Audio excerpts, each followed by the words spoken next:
Welcome back. My next guest brings together more than a decade of experience in developing, designing, and delivering workplace mental health and wellbeing programs. She works with a broad range of organisations, industries, and settings with special skills in crisis and suicide response. A qualified counsellor in Rogerian theory, Ray draws on her authenticity, genuineness, and empathy to create environments of trust and safety. She has a focus on men and boys' health and is well known for her dedication and commitment to inspiring change in men's health space. She believes a male-friendly approach could achieve positive outcomes for everyone. First female board member and vice president of the Australian Men's Health Forum, she complements with her this with her election to the board of Global Action on Men's Health. A long-time volunteer ambassador for Beyond Blue, I would like to welcome a former colleague, I would like to say, Ray Bonney, to the show. Welcome, Ray. How are you? I'm really well, Leah, and I could not have written that better myself. Thank you very much. Such a beautiful introduction. Well, reading through your LinkedIn and everything, and having known you many years ago, I was actually quite chuffed and excited to have you on the show because I think you are a wealth of knowledge in this space. So I am really proud to have you on. Thank you so much. Also, I'd love to give a shout out for community radio as well. As you know, I've been on community radio myself at uh, for about 10 years. So I think that much of the work we do around the world, whilst that is very grand, it's what we do in our communities that really gives lift off. So thank you for your contribution and for inviting me onto your station. My pleasure. So I wanted to start our chat by asking what actually caught your attention about men's health, or more so men's mental health in the first place? Why did you start working in this space, Ray? Well, I'd like to say just health because it is all encompassing. Sure. Uh, Yep. over the many years, it's really become quite clear to me that separating mental health and health, it just doesn't make sense. Mm. What caught my attention, I don't think my attention was ever caught because I live in a world full of men and women. So I was raised, fortunately or unfortunately, quite a disrupted household where there was a lot of violence, and that really affected me. And the perpetrators of violence in my household were men. And for that, I was very fortunate to have been born with very naturally high levels of resilience. And I managed to leave when I was about 15 from the household and left home and school. I was expelled from school for my very terrible behavior. But it really burned very brightly in me back then what happened to them to make them like that. Mm. And that has served me so well in my life, number one, because it enabled me to have a life that I wanted to have, free of being badged as a victim, I guess. And also it's a purpose that is so ingrained in me and real that its origins are just, yeah, they're with me all of the time. Mm. I think it. I mean, I know you from a work perspective, and I think you can definitely see that that level of um, tenacity. I feel like I don't. And maybe you would put a different word to it, but I definitely see that in the work that you do. What does it mean for you to work with men in this space? It's quite undefinable, really. It often makes me cry. I become so overwhelmed. And I don't say that jokingly because it wells up inside me so much that why don't men also matter? It's very easy when you work in a gendered space that it becomes an us and them thing.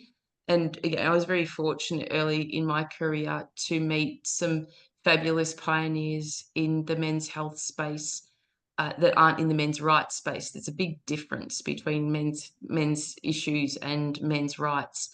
And I'm so glad that I did have a look at the men's rights space and understood very quickly I did not belong there, and I did not want to belong there either. But when it comes to men's issues, it's just fascinating because we have very little policy around men's health in the world. So there's so many stones unturned, uh, considering how we can best support men to get better outcomes. But guess what? Directly impacts women and children. I agree. In fact, I think it involves everybody as well, doesn't it? Like it is just it's not just an us and them, like men and women, and that's men's health and women's health. I think it is all together. That's right, but also health is gendered. Also, there's men and women are different. They just are. Yeah. And of course, we have all the different versions, and we have all the fluidity these days, which I am so incredibly grateful and proud to be part of. That these generations that are embracing true diversity, and got no problem with that whatsoever. However, biologically, there are differences that we have to address if we're going to be making impacts on good health. Yeah. I have just spoken with Associate Professor Emma George from Western Sydney University's Centre for Male Health. And on their website, they state, I'm going to read this, death by suicide is more than 3 times as common in Australian men in comparison to women, with 27.1 men per 100,000 taking their own lives in the age range of 40 to 44 and 50 to 54. And traditional masculine norms such as stoicism, self-reliance, toughness have stigmatized help-seeking behaviours. So if I was to summarise that quote, Ray, just a little bit differently, I would say that men and boys, I think, struggle with vulnerability. Does that sound right to you? No. That sentence is one that just makes me want to stand on a soapbox and say, stop it, stop saying that. Boys aren't born from their mothers not speaking, seeking help, or showing emotion, or being vulnerable. That is not the case. It's how we're raising boys that is probably the issue. You talk about stoicism. Australia is great for stoicism in women as well. You see very, very stoic women here too, which is often to the detriment of one's health. Not always, but often it can be. And how we raise boys here is still just absolutely barbaric. Even just basic things like purpose and responsibility that aren't offered to boys is something that you wait till a boy gets into a relationship with a partner and has to assume domestic responsibility and can't do that. And they oh, that's just men. You know what men are like? No, did anyone show this person how to do that? And I remember I was speaking to a man. I have a vintage car, and we were admiring each other's cars out front of something one day. And I said, "Oh, well, who takes care of your car?" And he said, "Oh, I do." And I said, "Oh, cool. And how do you know how to do that? Because I don't know how to take care of mine." And he said, "Oh, my dad showed me." I said, "Wow." I said, "Yeah, from a very young boy, my dad and I were always tinkering around with cars. It was great." And this man was very clearly physically not in very good health. And I said, "Who taught you to take care of yourself?" And he looked at me in a really odd way. He said, "What do you mean?" I said, "Well, who showed you how to care for yourself?" And he looked at the ground and he looked at me and he had tears in his eyes. He said, "Nobody." And I will never forget that moment. That was a long time ago. And so, yes, it is not a male attribute to not take care of oneself or be vulnerable. I know myself working in private practice with men, or even in workplaces. You create space that preserves dignity, pride, and most of all, beautiful masculinity, and they're yours, and they will talk. and they will express and they will be vulnerable. I was going to ask you about that because I quite often feel like there is a huge difference as to when I see boys and men in emergency or on a ward. And that, and again, I speak of sort of vulnerability in their moment of illness, whatever it may be, to that conversation in a workplace. How do people, or how do men receive that type of conversation with you in a workspace? I'll give you an example. It was very recently I was involved in attending to a workplace death. And it's one of my specialties, one of the places I really, really love. And this is true vulnerability, is when somebody dies in a workplace, whether it's through an accident or suicide. I will go and do all the trauma management, all the crisis management. So I've walked in this morning, and the men who had actually witnessed the workplace death were all in a room. And I sat down with them, and they all had their high vis on and their arms folded. And I've walked in my, probably something fluorescent pink, I imagine. And I sat down, I said, gee, this is really effed, isn't it? And they went, yeah. And I kid you not, within 5 minutes, they were all crying, hugging each other, one was holding someone else's hand. And I won't tell you what I said because it's privileged, but it was wow. Just creating space, as I said, that preserves that dignity and pride and gives permission as well. Because quite often we'll say to men, oh yes, just be vulnerable, but not really, not here, not there, you know, not in a pub, not when I need you to scale a pole outside when it's, the electrical storm's turned off all of my power. Don't want you to be vulnerable then, mate. Save it. Think about it. Yeah, it's very interesting to have that perspective where it's just literally holding space and knowing who your, I don't know, say this, audience is, who you're actually speaking to, and how to speak to them makes such a difference, I think, in that moment.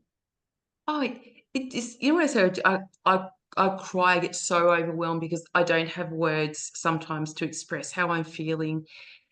And this week, Men's Health Week 2024, every day I'm addressing a different risk factor that that can lead to suicide. And they're often risk factors that we aren't commonly known.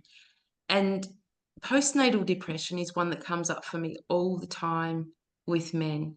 And it's not men who are struggling because a baby's keeping them awake at night, or and there's been changes to their life and it's a financial drain. It's none of that. It's a real biological happening that affects hormones and things like that, that is inexplicable. When you have a man who's lying on the floor of his baby's room wondering why he can't connect with it, but he has to because the world is telling him, oh my God, you're so lucky. There is no help. And with all due respect to women, there's a plenty of support. In fact, postnatal depression is spoken about right from the get-go, right from before conception. It's earmarked as a potential thing. So for men, though, it's just completely overlooked, and it does lead to suicidal thoughts. I know this because I hear about it all the time. Mm, crazy. And And it's not occasionally, it's a lot. yeah, but I mean, you don't hear much about it, do you? Why? That's, don't. Yeah. And but you go to this whole vulnerability thing, that's just men, or men don't do this stuff. Then where are the pathways? Where are the literal pathways that they can walk down to be recognized and to receive? Where are they? Well, I've got a hammer and chisel, and I'm carving out a few rocky ones of my of my own. But I'm one person, and I do get across a lot, but not nearly enough. Mm. is there, and I say one, I mean, I'm sure we've just spoken about one. Is there an area in mental health for men that needs more attention, do you think? Well, I would call it health. I'm going to go back to that because we assume everything about men is mental health. But if you think about, you know, one of my bugbears that comes straight to mind when you say that is prostate cancer, because that's a health thing. Okay. So prostate cancer, thanks to organizations like Movember very secretly have contributed to a lot of different, there goes your email, very successful vaccines and things or interventions around prostate cancer, which is fantastic. So that means more men are being detected, more men are surviving. Great. Here comes the mental health part. So when men survive, erectile dysfunction, incontinence, dignity, pride, gone. And I used to work with a charity, White Owl, for men's health, and we would support the Australian Prostate Cancer Research Centre, amazing place. And I was speaking to a man at this event, and he had a little backpack on, and he said, "Ray, do you know what's in my backpack?" And I said, "No, what's in there?" And he said, "It's my shame." I said, "Tell me about that."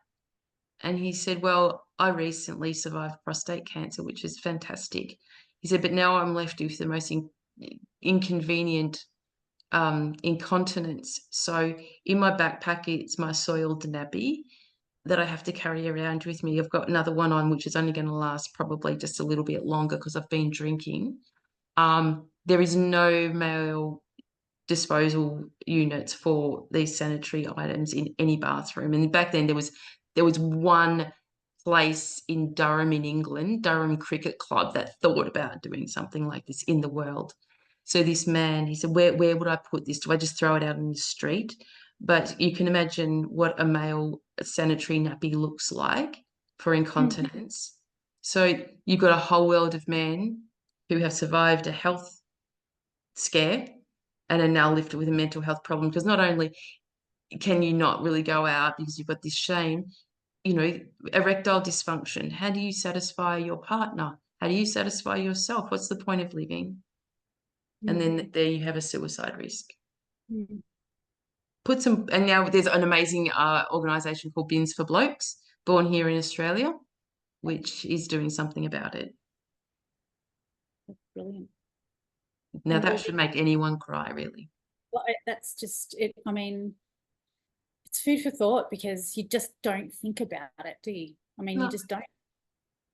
Anyone that was talking to that guy that said, "Hey, do you want to know what's in my backpack?" would have immediately assumed it was a bomb or a gun or something because it was a man. Yeah, right. Honestly, that would have probably been assumed. Yeah. Except if you, yeah, no, true. Not a wee sodden nappy. No.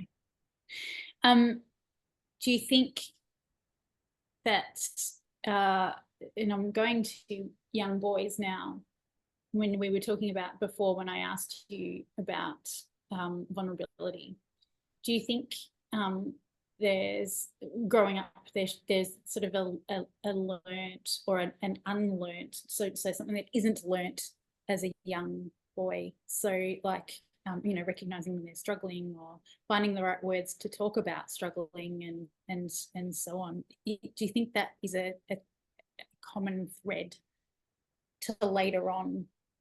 That's the thing, it's just so much more complex than struggling or not. I think socially, we all too often see family breakdowns, relationship breakdowns, and unfortunately, we live in a country where our family law system really hasn't caught up with the longer term effects of those decisions. So we see so often fatherlessness, kids that are alienated from their dads. And, I know it happens with mothers as well, but more commonly with fathers that are they're isolated from the family and often don't have contact, and if they do, it's very fragmented. So if we're talking about boys growing up without fathers, there's no male role model, or there could be several different male role models that come and go. it becomes a really complex issue where that has devastating outcomes. So in my experience of working with men who have been alienated from their fathers, they are very angry. And that's not about angry men, that's at a boy that didn't have a dad Mm. and was alienated. And you know, I guess it happens on both sides. So Yeah. again, I'm only speaking from the perspective of the relevance to this interview. But if we allowed kids to have access to both parents, who are we to judge what is a good parent and what is bad parent? Mm. But there seems to be a lot of issue around that. Also, I see a lot around sport in particular, male sport, where boys are expected to be rough and tough and play, you know, pretty hard, which is, you know, men are designed to risk their lives to protect, women are designed to risk their lives to create. So men have naturally higher risk taking behaviors than women. So they will get a little more into it. But those male role models, they have to, I feel, be from a whole range of areas, including dads. Dads are so critical, but you know, good teachers. So if you look at teaching now, hardly any men in teaching because the fear of being falsely accused of um, all kinds of things that men are commonly accused of these days. And if in your profession, Leah, nursing, not many men in nursing either, for the same reason, for fear of being falsely accused of a range of issues that can, you know, really destroy one's life. So where are these role models that are men for other males, like even in healthcare? Where are they? Where are they in preschool? Where are they in primary school, secondary school, higher education? There tends to be more, but we're missing a lot. And when a boy or when kids are alienated from a family, they're often also alienated from grandfathers and uncles as well. So there's more male role models that are missing. Mm. I hope that answers that question a little bit. Does. Yeah, It was just absolutely. this is just a small fragment of, again, boys aren't designed not to show emotion or be vulnerable, and Mm. boys just don't struggle because they're boys. Girls also have so many challenges for different reasons, Yeah. and some of the same. Yeah, yeah. How do we make a change? You're talking about you know, with your pick and axe going along. How as a community, how do we make a change, a positive change in this space, do you think? I think this will take a long time to wash out. Unfortunately, we still have a very strong tidal wave of vitriol against men, especially men in violence, which I think is, you know, a dangerous misrepresentation of what violence is and who it affects and how it affects people. So I think there's going to be a little time before we can get our heads around even being safe around men. So I think being thoughtful about relationships to begin with is a great start. So who are we marrying or who are we getting into a relationship that we're going to bear children with? You know, are we aligned? You know, does this have a solid foundation? Unfortunately, we do live in a very free country where we can make choices about who we're with and who we're not, but perhaps being very thoughtful about what the long term looks for raising another human being. Because we talk about raising kids, but they're human beings that are going to become citizens of our world. Yep. So with that in mind, how are we raising that? You know, my youngest child, he just started part-time work. So exciting. He's 15. And many people have said to me, oh, but what about his studying? What about this? And what about that? And I said, well, what do you mean? Why would you be getting him to work? And I said, this is my responsibility for him to feel responsibility and to feel purpose, not to learn it, to feel it. And that will carry him into his future. I've already have two other versions of adult children that have been through the same Ray Bonnie methodology of raising people.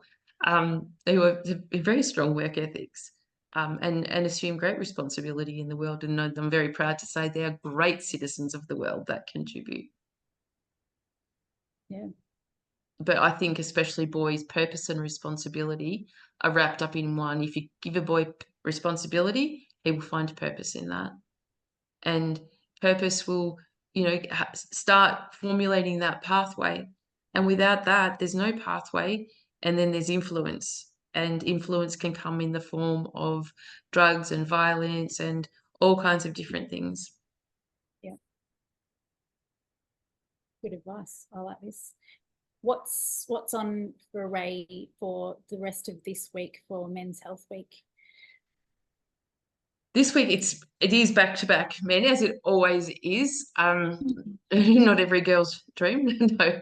Uh, but I have been called to speak at quite a number of events, a lot of toolbox talks I'm doing, which I love the blue collar space because that's where, Australia employs more blue collar men than any other profession.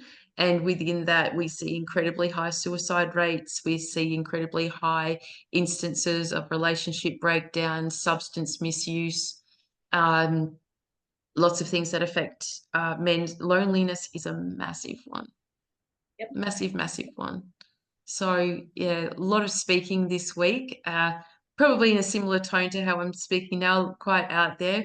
Maybe if you might be able to drop a few swear words in there, though. Not on community. Always ask permission first. Never assume that men like to hear a lady swearing. It's true. This is very true on that note, Ray. On that amazing note. I think, and I've spoken to you about this before, I think there are so many topics that we could speak about for hours. And I really enjoy having you on the show and your insight. And I thank you for being with me in this space and holding conversations around this in the community, which I think is just so important.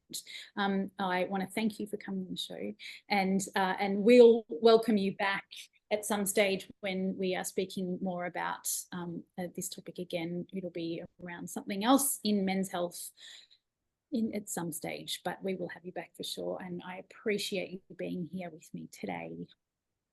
Well, I would love to come back, and I appreciate you as well and what you're doing, Leah, having a voice for people, and it's great. It's important, and more like you. Thank you. Thanks, Rick.